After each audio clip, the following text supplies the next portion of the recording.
Okay, Victoria, here's what happened.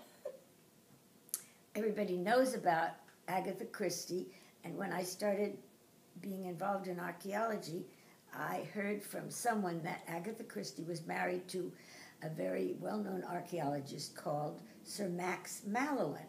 And Max Mallowan worked in what is now Syria, in probably excavating a large tell, and sometimes she would go with him, was the story, and that in fact she had written a few of her mysteries about an excavation team at an excavation. So that was really all very interesting.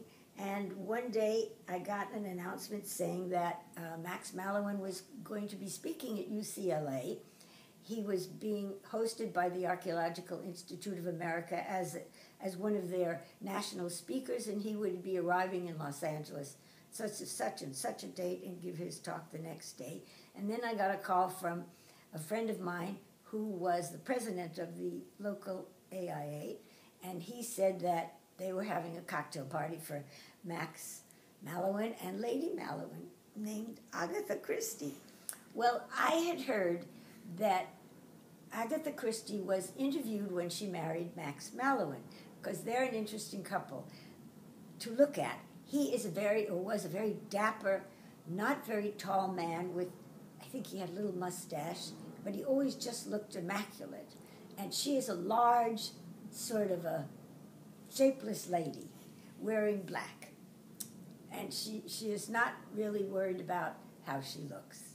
So the story was that the interviewer, the newspaper interviewer, said, well, Lady Mallowan, we are surprised about this marriage and wish you well, but we wondered what was it about Sir Max Mallowan that was so special, because we didn't know you were interested in archaeology. And so tell us why you got married. And she said, well, you see, in archaeology, the older you grow, the more precious you become. And so that was something that everybody would repeat, that she had said, and I used it when I went to somebody's birthday party. Blah, blah, blah.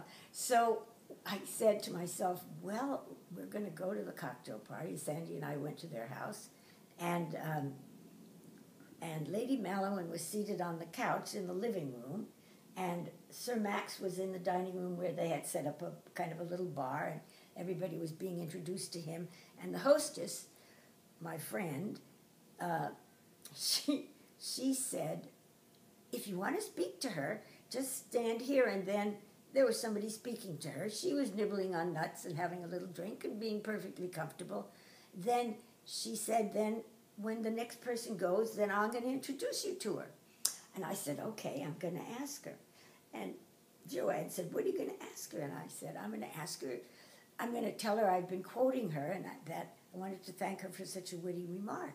So came my turn, and I guess I perched next to her, and I said, Lady Mallowan, I just wanted to tell you that I have been quoting you to very great success.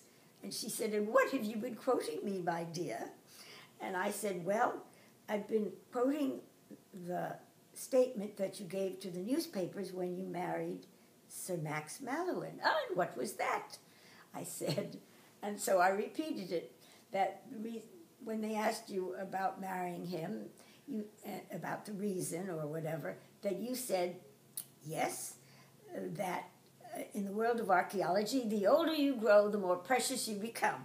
And so she laughed and said, well, that's very good, my dear. I never said it, but keep using it. At which point, I got up and ran. And that's the end of the story.